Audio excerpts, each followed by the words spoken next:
படி 2024ல தமிழ் டபுள் நெட்ஃபிளிக்ஸில் வெளிவந்த ஒரு ஆக்ஷன் ஃபேண்டசிக் மூவி காயத்ரி பரத்வாஜ், அலுவலர் ராஜ் மற்றும் படம் அந்த படத்தை நடிச்சிருக்காங்க.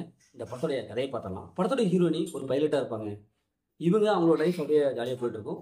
ஹீரோ ஒரு நார்மலான ஒரு லைஃப் வாழ்ந்துட்டு இருப்பாங்க. ஹீரோ ஹீரோயின் ரெண்டு பேரும் ஃபோன்லேயே லவ் பண்ணுவாங்க. ஒருத்தர் சொல்லிக்காம ஃபோன்லேயே அப்படியே லவ் பண்ணிட்டு இருப்பாங்க.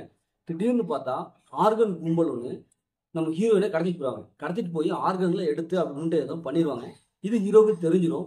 உடனே ஹீரோவும் ஹீரோயினை கண்டுபிடிக்காத இன்வெஸ்டிகேஷனில் இறங்குவாங்க. ஹீரோயினுடைய உயிர் ஒரு டெடி பொம்மைக்கு வர போயிடும்.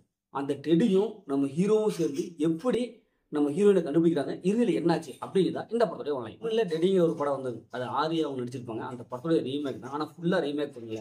ஒரு சில விஷயங்களை இவங்களுக்கு தகுந்தவாறு படத்தில் மாற்றிருக்கிறாங்க. ஆரியா அதில் பார்த்தா நம்ம ஹீரோயின் கூட இருந்து அப்படின்ட்டு ஆர்கன் கண்டுபிடிக்கிறது அப்படின்ட்டு தான் இருப்பாங்க. ஆனால் இதில் ஒரு சில சீன்ஸ் எல்லாம் இன்னும் எக்ஸ்ட்ரா கொண்டு வந்திருக்காங்க. அந்த ஃபைட் சீக்வன்ஸ் எல்லாம் இன்னும் கொஞ்சம் பயங்கரமாக பண்ணியிருக்காங்க. ஹீரோ ஹீரோயின் ரெண்டு பேரும் பேசிக்காமே லவ் பண்ணுவாங்க. அதில் பார்த்தா அப்படின்ட்டு அவங்க ஒருத்தருக்கு ஒருத்தர் தெரியும். ஏன்னா ஆரியா வந்து ஹீரோயின் தெரியும், ஹீரோயின் வந்து ஆரியாவுக்கு தெரியும். அப்படின்ட்டு ரெண்டு பேரும் பேசிக்கிற மாதிரி அப்போ பேசிக்கிற மாதிரி சீன்ஸ் எல்லாம் அப்படியே காமிச்சிருப்பாங்க.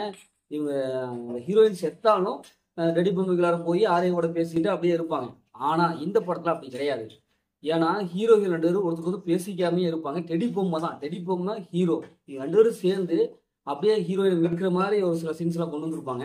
அதை பேஸ் பண்ணி இவங்க இன்வெஸ்டிகேஷன் தான் கொண்டு வந்திருப்பாங்க. ஆனால் இவங்க உள்ள சீன்ஸ் எல்லாம் பார்க்கும்போது ஓரளவுக்கு நல்லா இருக்கு, ஓரளவுக்கு கனெக்டிவிட்டியாக தான் இருக்குது. ஆனால் லாஜிக் கொஞ்சம் மிஸ் ஆகுது. என்னையா ஒரு ஒரு உயிர், ஆனால் ஹீரோயின் வந்து தெரியாது. இந்த டெடி பொம்மைக்குள்ளார போய் ஹீரோவை மட்டும் அப்படியே சிப்பாக இருக்கிறதே கண்டுபிடிக்கிறது, இது லாஜிக் வந்து பயங்கரமாக மிஸ் ஆகுது.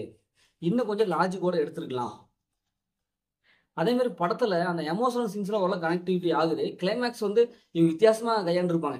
ஏன்னா ஹீரோ ஒருத்தர் பார்க்காம கடைசியாக திடீர்னு டெடி பொம்மையிலேருந்து உயிர் வந்து ஹீரோயின் உடம்புல போன உடனே யாரா நீ அப்படிங்கிற மாதிரி ஹீரோவை கேட்டு போடுவாங்க. அதுக்கப்புறம் அப்படின்ட்டு மறுபடியும் ரீமேக் பண்ணி அப்படின்ட்டு ஏதோ ஒன்று பண்ணி வச்சுருப்பாங்க. ஆனால் உண்மையிலேயே இது எப்படி இருக்குது, நல்லா இருக்கா நல்லா இல்லையானா ஓரளவுக்கு பார்க்குற மாதிரி இது வித்தியாசமாக காமிக்கிறவங்க பேரில் அவங்க என்னமோ பண்ணி வச்சுருப்பாங்க. ஏற்கனவே டெடி படம் ஒரு ஹாலிவுட் படத்தோட ரீமேக்கு, இந்த ரீமேக்லேயும் கொஞ்சம் அப்படி இப்படின்ட்டு ஃபர்ஸ்ட் ஆஃப் சீனு அந்த போர்ஷன் மட்டும் எடுத்துக்கிட்டு இவங்க நினைச்ச வாக்கில் அப்படின்னு பண்ணி வச்சுருப்பாங்க. ஆனால் அது வந்து டெடி படத்தை பார்த்துட்டு இதை வந்து பார்த்தா என்னையா ஒரு முடிவே இல்லாமல் இருக்குது அப்படிங்கிற மாதிரி தான் இருக்குது. கொடுத்த ஃபேமிலியில் பார்க்கலாம், கண்டிப்பாக ஃபேமிலியில் பார்க்கலாம். குட்டீஸ்க்குலாம் ஓரளவுக்கு புரியும். ஏன்னா அந்த டெடி படம் வரதுனால குட்டீஸ்லாம் ரொம்ப விரும்பி பார்ப்பாங்க.